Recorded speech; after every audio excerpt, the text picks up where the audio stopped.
gentleman behind our distinguished provost. Thank you very much. Alex Brooking is my name. I'm the Australian ambassador in Budapest.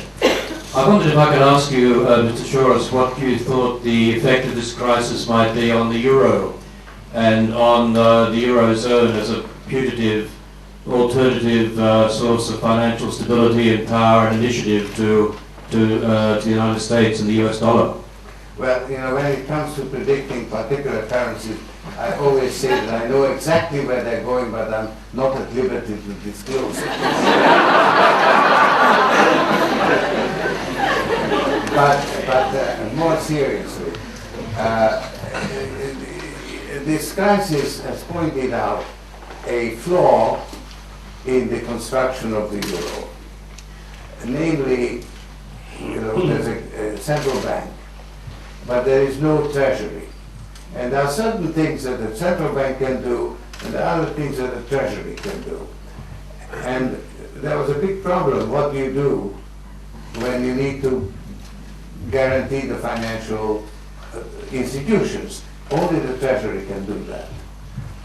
And it's being done. I mean, it's being done imperfectly because it isn't done on a European scale, but each country doing it separately. In a way, the euro is passing a test, and probably will come out of it stronger than it was before. As you can see, that all these human constructs are flawed, right? They're all capable of improvement, and the euro is one of them. And I think it is actually passing that test. Okay. Yes. We have time for 3 more questions. This is the first. So, hello, my name is Eva. Students have a preference, I'm sorry. And I'm a student.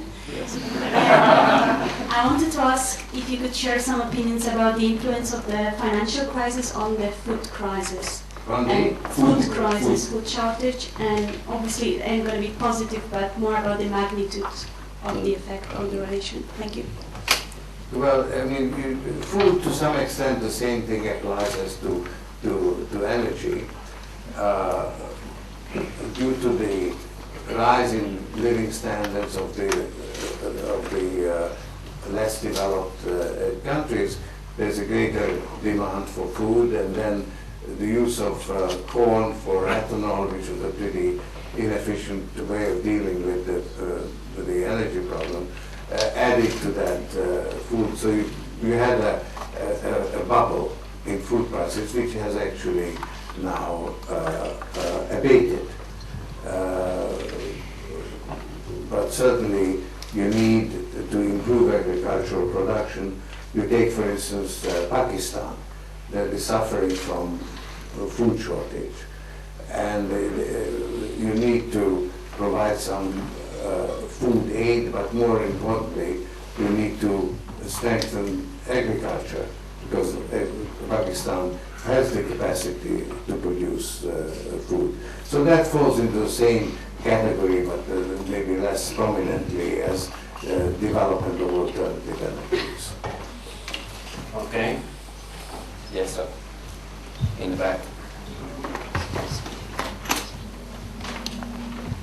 The question before the last. My name is Konstantin Kurganov, and Mr. Soros, let me ask you this one. You have mentioned that while the crisis was unfolding, the credits, I try to quote you, the credits were growing several folds bigger than the GDPs. Did you mean any particular credits, or you were talking about the... Aggregate credit. The total volume of credit outstanding as a percentage of GDP was growing at a faster rate. And there are figures available, and if not, great subject for econometrists. Absolutely. Okay, the last question from that lady over there. Hello, my name is Flora Heves, and I'm from the Hungarian television. My question is, may I ask you what you think about the steps taken by the Hungarian government in response to the crisis? So we are not really to live without hearing your opinion about the Hungarian government steps, and what further steps you would recommend for Hungary in order to solve this poor economic situation we are in. Thank you. But I really don't feel qualified to comment because I have not been paying enough attention to Hungary in all this turmoil. But there's a fundamental weakness, structural weakness in Hungary, which is that very few people pay taxes and the tax rates are very high. And that is a weakness, and in a storm, the weak always get swept away. So